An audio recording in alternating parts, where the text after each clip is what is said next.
Rather than being in the studio for this one, I thought we'd go on a little bit of a road trip. So let's top those tables and board those games at the UK Games Expo 2025. For the roll. Woo!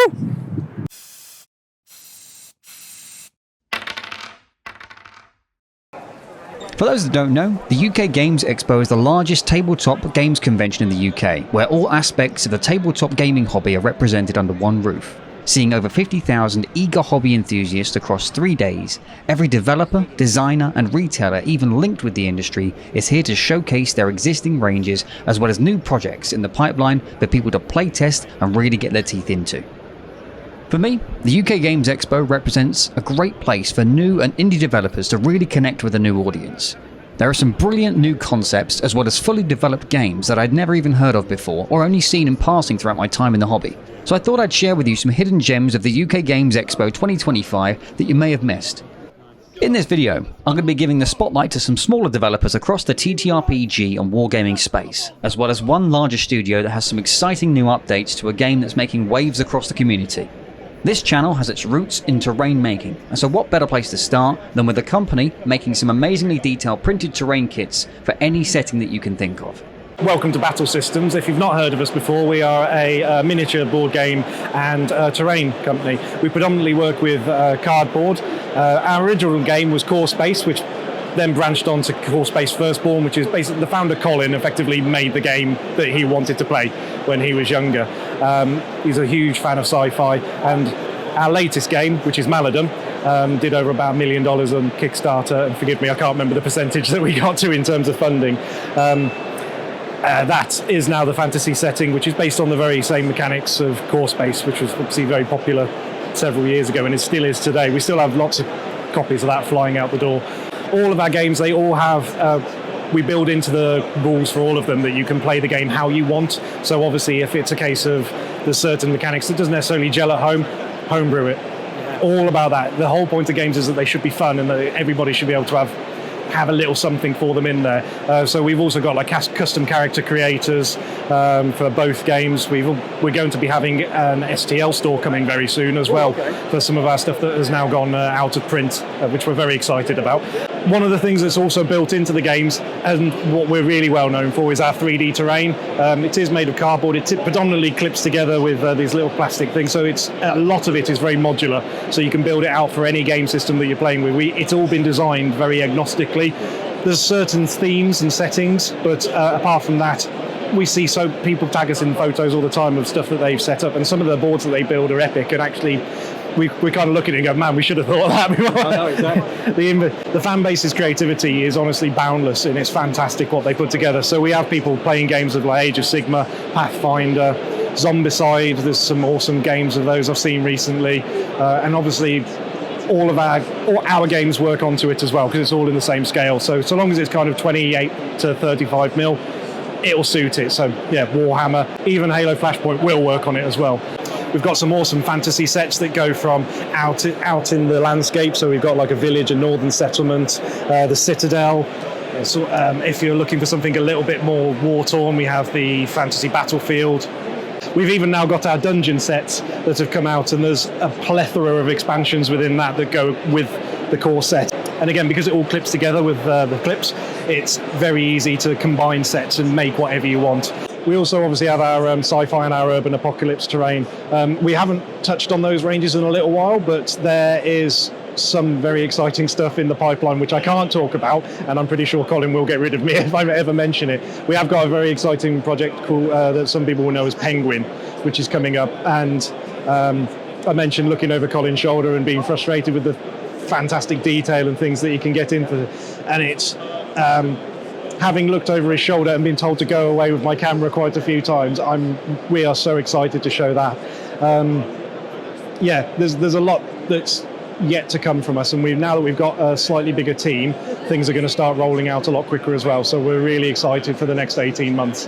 We're really looking forward to seeing it. It looks incredible so far at the moment, and as I say, you'll be the judges yourselves, but I think it's safe to say that this is going to be on very many tabletops coming soon. Thank you very much.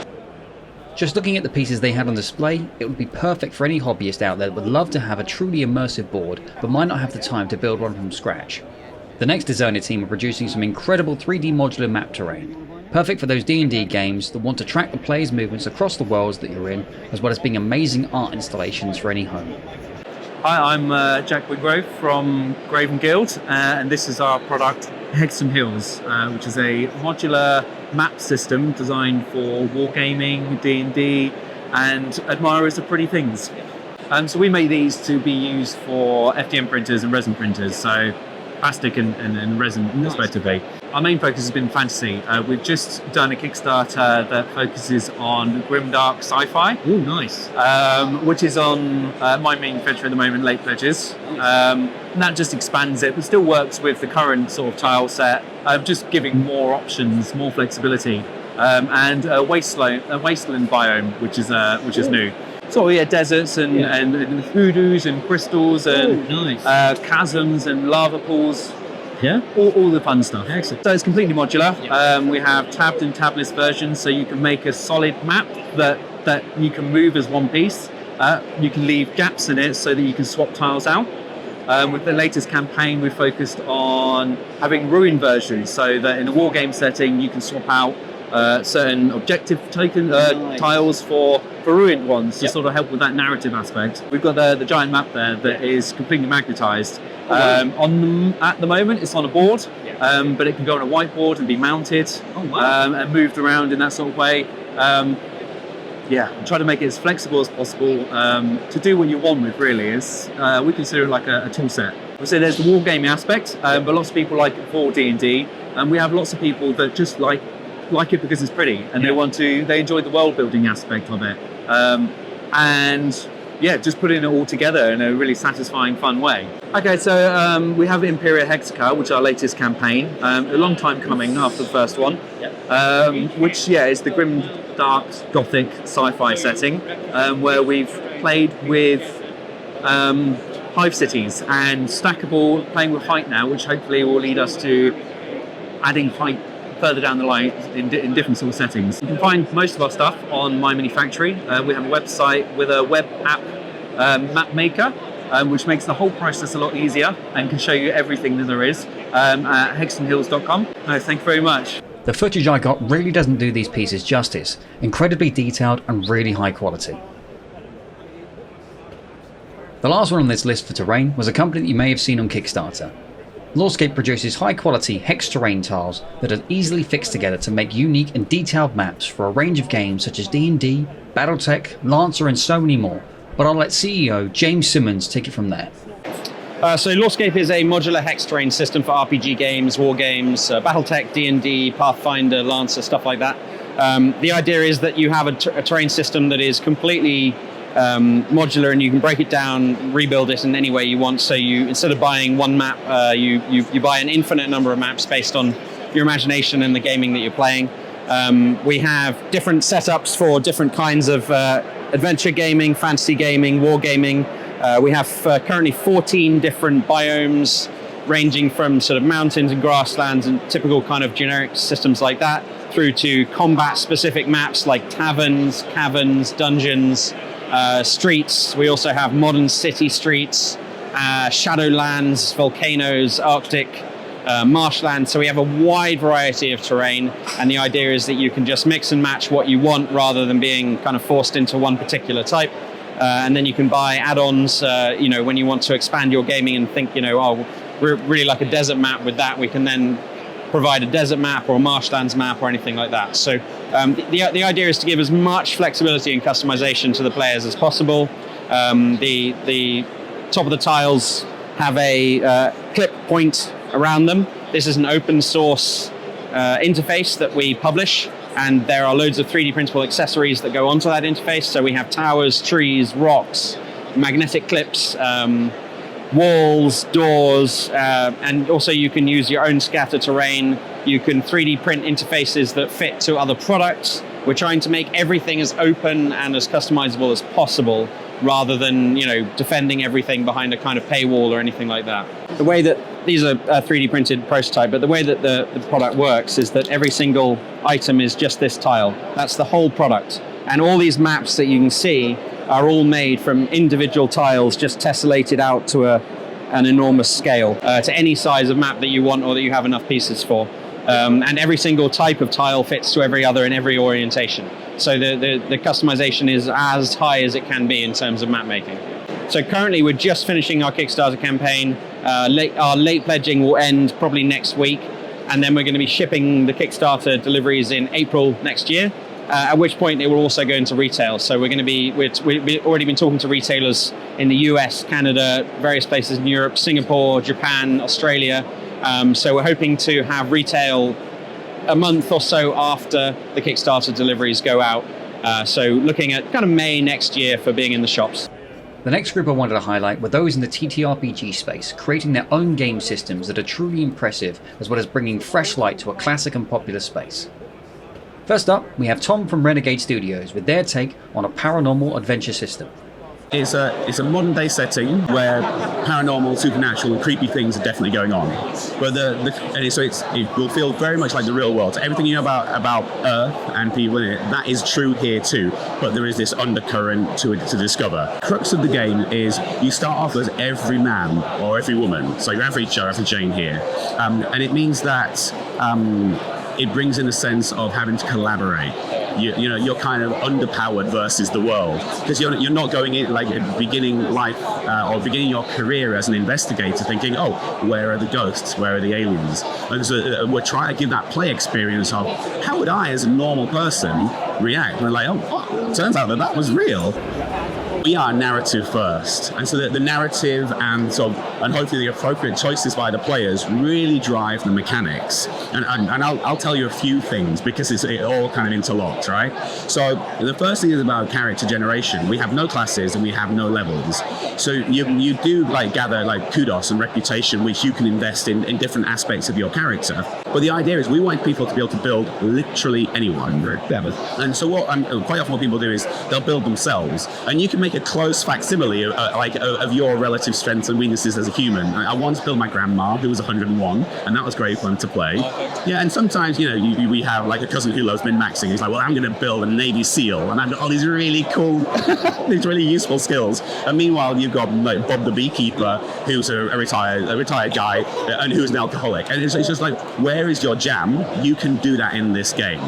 We're trying to inspire players to discuss as much as they can out of character, at least when they're investigating. When there's time, it's like, hey, our character, let's work out what is the best way that we can combine our relative skills and weaknesses to get to a good outcome. Because like I say, the game is it's overpowered versus the humans, because humans we can achieve some amazing things, but we're also mess ups, right? and so the game is trying to say, right, if you want to be successful in finding and resolving this situation, you've got to work together. It's going to be hard. We want that experience. But then mechanically, the way this works is the help mechanic in the game is fundamental. So as developers, like, we're family. We've been playing since we were 10 years old. Redbox D&D, courtesy of a nerdy uncle who we still play with to this day.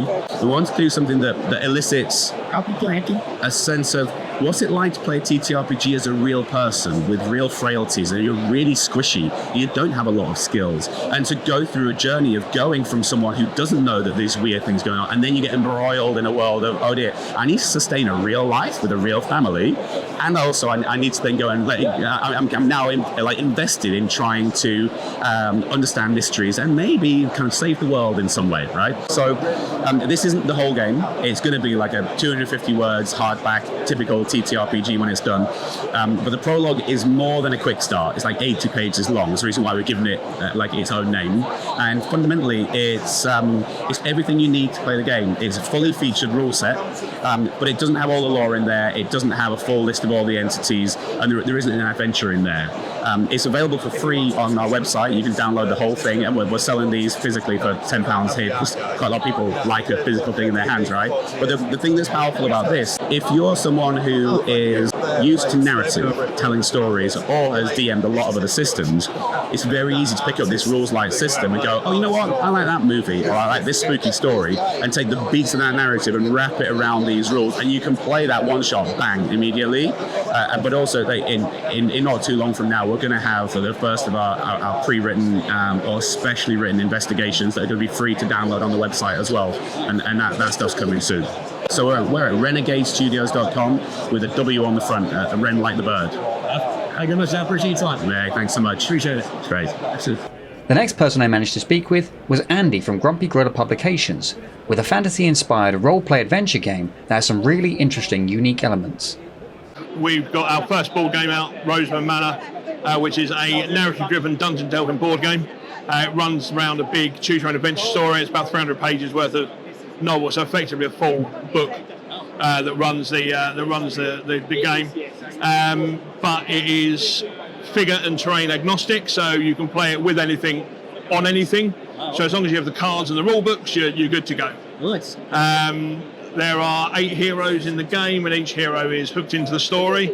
So depending on who you take with you on the quest, depends on how people react and open up or close off avenues. So tons of replayability. The lovely artwork that you can see in the background there is all part of the game. They're done by our very talented friend James Hable at James Hable Arts. He's done all of the artwork for it. So the box cover, the map, all of the artwork there is he's done, and it's absolutely lovely. So the actual game itself, so it's a fantasy game, and this guy called Orcalidus one day shows up in the middle of nowhere with a whole bunch of gold and says, "I'm building a house right here." Everyone says, "Well, why? There's nothing here." And he says, "I don't care. Here's the gold. Shut up and do it." So he gets all the local people involved. The dwarves from the Cindersmoke Mountain hold, supply the stone. Everyone helps build this manor. Roseburn town grows up to house the artisans and the travelling merchants and all that sort of stuff. And when it's finished, he has a big party. And halfway through the party, everybody vanishes. So the villagers sort of eventually go up to say, "Where's everyone gone?" See what's happened, and they do what all good villagers do at that point, is they barred the gates and wrote "cursed" on it, and purposely sort of pushed the manor into sort of lore and history, so no one would come looking for the cursed manor. About 50 or 60 years later, a man comes into town with a ruby the size of his fist. He's all bloody and beaten, and he's babbling about the manor and what a horrible place it is, and he swaps it for a knackered old horse just to put space between him and the manor, even though obviously the ruby is worth a hell of a lot more. So at that point, everyone goes, "Oh yeah, there's a sort of cursed manor up there," and the heroes turn up to help the village sort of regroup, and figure out what happened to everyone. Yeah, and then the heroes as well, they can level up between level 1 and 10, and each one has 2 upgrade paths. So Brandel can be a war cleric or a healer. Gadrin can be a 2-handed weapon or sword and board fighter. So you get new cards, new skills, that kind of stuff as you level up, depending on which path you choose. So again, lots of replayability there as well. Yep, so the base game is based in the dungeon underneath the manor.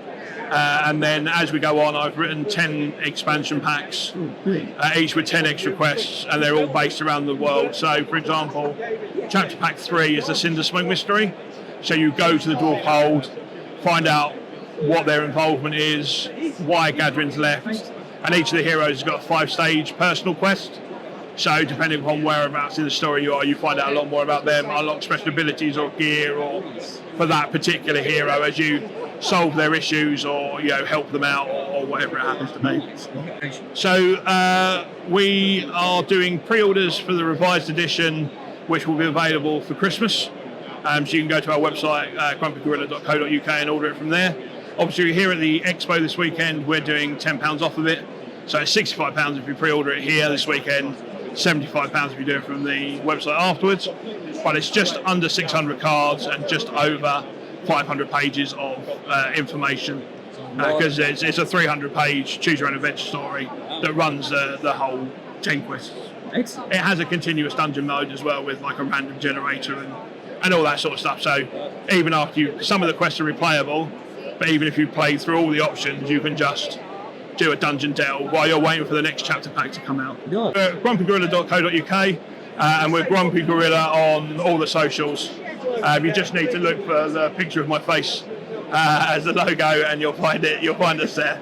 Thank you very much. Thank you very much. Thanks Really for stopping by. appreciate it. Yeah, really appreciate it. Thanks. Thank you. Take care. Before I get to the last category, I wanted to give an honourable mention to James Jolly, Director of Game Development at Shadowborn Games, for giving me a detailed background on their latest work, Avalon. Great, well, this is Avalon, the Riven Vale, and this is the kind of a passion project for the last couple of years that we've been working on. I'm deeply in love with Arthur, deeply in love with area control games, and so we're like, okay, we're going to make an Arthurian area control game. It's going to have exploration, it's going to have like great hand management, a really unique combat, and it's going to be based in the island of Avalon. And so this is what we've been spending the last couple of years building up to. It's a 2 to 4 player game, but there's a 5th player expansion that comes with it. And this game is really just wanting to bring the like deep, crunchy Euro stuff that we love, as well as this like deeply tactical things, and then just like lift it up with a bunch of amazing thematics, loads of effort, loads of cool miniatures, and really just hammering home that Arthurian mysticism that we all like. So basically, the story goes, and this is actually true. This is really interesting. The story of King Arthur starts with just a single battle report that just mentions the name Arthur and Mordred fell at Camden Field, and that's it. That's all we hear. Like 300 years, there's just nothing until like a bunch of monks and people start picking up the story, making the legend, and they kind of write the Arthur that we kind of know and love today. That story though that they made up, that's not true. That's not the right. This is the real story of what happened that day back on the field. You see, Mordred did fight Arthur. Father fought son. Mordred mortally wounded Arthur, laid him low, but Arthur struck down Mordred with Excalibur and shattered him. And what then happened is the Lady of the Lake takes Arthur's body back to Avalon, the island that cannot be found, the land of the Fae. And Mordred, however, though he doesn't die like the stories say, turns out he's a badass Dark Lord necromancer who tweaks the nipples of death, says no, not today, and he comes back and follows the body to Avalon. And he finds a place that should never be found, and he pierces the veil between worlds, and magic explodes out into the world and becomes a beacon for all the factions of the world. Everyone with the second sight can now see Avalon, and they're all piling into Avalon to either defile or defend the land. And that's the story, that's what we're doing here. Avalon is the second system from Shadowborn Games that followed the success of Oathsworn, another awesome turn-based adventure hero game that arrived in 2022. The last section, and one that this channel really loves, is the wargaming space. The UK Games Expo is the perfect place for those studios that want to highlight their work and showcase what sets them apart from other systems out there. The first on our list comes from Barnaby from Void Star Miniatures, with the release of From Ashes. We have a game called From Ashes that we're playing today and demoing. It's a science fiction game. It's a 1/100 scale game. And we've got several different factions. We have First Dominion, who are kind of religious fundamentalists, if you like, who are mining slaves. Now they crusade around, spreading their faith amongst them, what matters. We've got the Soul Enclaves. These guys are the leftover remnants of Earth's Empire, and they're now trying to find their way in the universe, and they can actually buy equipment from the other factions. So a big part of the model range is the fact that you can swap out the gun barrels and things. So you can actually have a tank with a plasma cannon, or you can have it with a railgun, or a shot cannon, or whatever it is. You've also got the Skarian Federated Alliance. Now these guys are pretty sophisticated. So they've adopted a lot of the old tech, but they've added their own flair to it. So they've got exosuits and optics and special forces and drop pods and all sorts like that. And they're really fun to play with. They're very tactical. You've also got perhaps the most enigmatic group called the Xerac Triarchy. These were scientists, and they were isolated in their moon bases, if you like, in a big asteroid belt, the Xerac Black, and they had to turn to their dark sciences to actually survive. And they end up using their plasma technology to make cyborgs.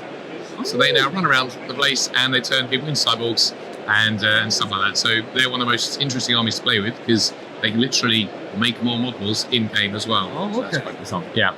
A new set we've got today as well are the zombie faction called the Zaken. We've got a few of those today. They're not going to be out for a few months, so we've got it especially for UK Games Expo. So I'm really excited about that. So you've got the rule of cool. This is the rule of logic. And then you can add in the crate stuff afterwards, if that makes sense. And so as a result, when you play the game, it gives you agency as the player to do what you want with it. You're not restricted by arbitrary rules that say, you can't do this because we haven't put our way to make that happen. So it gives the player a bit more freedom to choose and how then which they play the game itself. That's exactly right. So when you activate, it's a alternative activation game. Yep. Everything has two actions when it activates, if you like. And you could move, you could shoot, you can move twice, you can shoot twice. It really is up to you. And if you ever interact with your opponent, they can actually maybe shoot back or get out of the way. So you have this very blended gaming experience between the both of you, as opposed to sitting there waiting for your turn, and then seeing what's still alive, you're actually shooting back, you're actually answering the enemy's attempts to thwart your plans. And it has a nice, you could argue it's kind of like a dialogue, if you like. You're kind of having a conversation with your models as opposed to just it being a very much a one-way experience. So the best place to go is the website, which is voidscarminiatures.com. And there's also a Facebook page, Voidscar Miniatures, and Instagram page as well.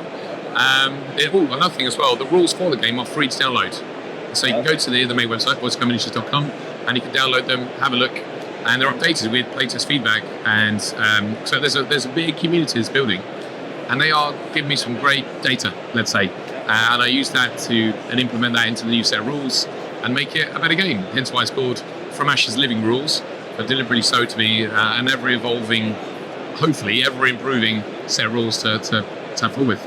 The next system really struck me as something unique in the wargaming space, with its minis in particular. Perfect for families with younger children. So this is Bricks Creek. We are the first brick-built World War II wargame. We actually started out as proxy miniatures because the owner didn't particularly want to be building or painting. He is not a particularly big fan of any of those things. And it turned into just a super accessible wargame for people because not having to paint the miniatures and not having to spend ages gluing them together means it's brilliant for kids. It's brilliant for people who aren't necessarily able to deal with fine motor skills anymore so well. And we built a rule set to match for that. So for people who are used to war games, it's going to feel super familiar. It's going to feel super how most war games do. And for anyone who's new to them, it shouldn't take more than one game to get a handle of. It is amazing the reception that we've had with this. It's amazing to be doing stuff like interviews for this game. So we're about 18 months old. This is our first time at the UK Games Expo. We're just in the process of launching our second starter kit, which is going to replace our infantry forward idea with the Russians. So this is full mechanized Eastern Front, and we've thrown 11 tanks in the box. Because unfortunately our scenery is the more expensive part of the game, this is the first time we brought scenery to a starter box as well. So we've managed to make some small ruins that all go together for this. A lot of our game is about getting everyone involved. Like, all of us on the team started single digits when we started wargaming. So the idea of being able to have anyone, no matter how big, how small, how experienced with wargame, playing and enjoying it, and kind of dispelling that whole thing of historicals are for crusty old men that have been wargaming for 40 years, to the point of we can have young children loving wargames. We can get involved in education about World War II. And just communicating all of these things through these models and these wargames and bringing people together is exactly what we want as a team. So you can find us on brickscreek.store, which is our website directly. So you can get all of our kits off that. We are coming to retail very soon. We're in conversation with about 17 or 18 different retailers, including some quite big ones that we've made contact with at the show in the last few days. We are planning to move internationally as we can come to those retailers, but it is a process of as and when with this, because we are still quite small. But you can always find us directly, or you can find us on any of our social media. So we're on Facebook, we're on Instagram, we're now on Blue Sky after me being begged by some of our fans. And we have a community Discord where people are starting to sign up as tournament organisers to try and get communities going. We've got advanced rules testing because we want to be bringing out an advanced rules set in the next year or so. We are hoping to be able to launch that at UK Games Expo next year. The next developer is really dedicated to the craft, with their game taking over 15 years in the making. Yeah, so we're Bloodforged Games, and we are the publishers of Void Siege. Formerly Dystopian Wars, but it proved to be quite difficult, to be a bit of a mouthful for some people, so we've rebranded to be easier to find online. And as you can see, we've kind of roped up with everything that we currently have available, so the forces of the Confederation and the forces of the Asylumists. And as you can see, we're also an alien, post-apocalyptic, science fantasy war game of annihilation. We got asked to try and sum up our game in 5 words or less, and that's what we kind of settled on after a while of pondering. And we've really kind of built the game from the ground up to try and focus on putting the control of the game back into the players' hands. Our factions, we're trying not to step on anyone's toes, so we're really trying to push the boat out with what's on offer. Hopefully there's something there for the kind of niche that you're after. So one side, the Confederation, they're all robotics and drones. We have our cybernetics and gore, the asylumists. And then we're hopefully branching out into other niches such as monsters, hero armies, and really weird and wonderful things that hopefully catch the eyes and bring you into the game. As we've said, it's all about putting control back into the player's hands. So rather than me taking all of my turns and annihilating half of your army before you've even had a chance to do anything, it's very much an I go, you go system with a bit of a twist. So anything that I do, you can react to it. Not with some sort of unique reaction mechanism, but with anything that you would do during your turn. I'm going to shoot at you, you shoot straight back. Dive into cover, get out of line of sight, run so far away that I can't shoot you. The options are completely down to you. During the game, you will also be able to see things like how we've tried to incorporate grounded mechanics. So the way that melee works with parrying and then a real attritional system where you're piling into each other and really going for it after every single activation. As we've talked about with the factions, hopefully what we've tried to go for is give each faction its own little unique way of being played. So the robots and drones are very much about supporting each other and getting heavy firepower to the front line. Whereas our cybernetics and gore are all about overwhelming and horde tactics. And hopefully this is what comes across while you're playing the game. Fast-paced, interactive, and it's there at your disposal. So the game itself is actually built on about a decade and a half of lore. It used to be something that me and my brother talked about walking to and from school. It's that old. As we've progressed, we've become more mature and we've injected more and more grounding into it to make sure that we kind of not necessarily explain every single detail because we like to have mystery in there. But this idea that you have a planet, it's not based on Earth. We've really gone for the alien aspect so that you can dive into any faction rather than having a bias. And it's all about making sure that you find the niche that you want, embed yourself in the lore, which there is tons of, and you support that army moving forward in this post-apocalyptic environment hellscape. So we've tried to make it as the basics are very basic with the opportunity to really go into advanced tactics. So for example, anyone that plays the game, you would pick a unit, you would assign a command, and the commands range from moving, shooting, defending, which makes you harder to hurt, and then you've got more advanced things like shooting at someone while someone's under fire, so covering fire, intervene so that if someone finds themselves the victim of a charge, you can try and get in there and stop them. And you learn little tips and tricks like blocking maneuvers.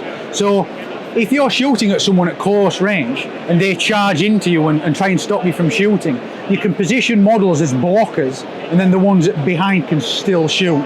So again, there's this almost ballet of movement, reacting and other advanced commands going on while you duke it out with your opponent.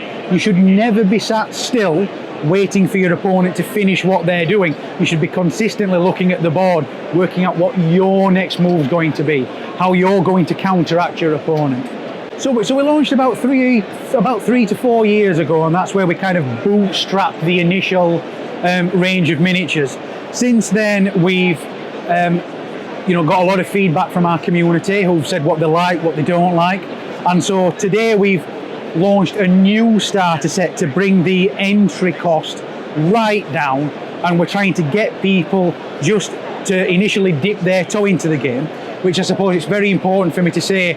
The rules, all of the character information, it's all free online. So if you just want to learn about the rules and how the game plays, it's all available for free on voidsiege.com. If you want to get hold of the miniatures, again, we're trying to get that price entry right down, and we've got a huge catalogue of things coming up, hopefully in the future. Yeah, so we're at voidsiege.com, and we're going to go from there with things like STLs, prototype printing for people that want to do play testing, and really try to grow the community so that you can experience us as we grow the business. To finish off the weekend, I got the chance to sit down and playtest some of the upcoming rules release for the new edition of Dystopian Wars.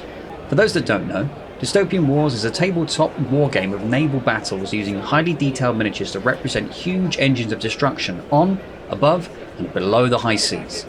Set in an alternate late 19th century called the Dystopian Age, super science-fueled nations clash over resources and power. After playing my test game, I got a chance to speak with Chris Pond, studio manager at Wargames Studios, to talk about the upcoming changes to the game. We've got a new edition of Dystopian Wars coming out this summer. We've had a fantastic 3 years of growth for the game. We have a really good range of products for every single faction now. But what that brings with it is a level of bloat in the rules that we want to try and slim down, make the experience of the game much more smoother, much more streamlined and faster for people, which allows games to be played in a shorter period of time and also allows new players to come into the game easier. And so in terms of the change that you've got coming up, what would you say is the biggest sort of impact that it has for new players going into the system?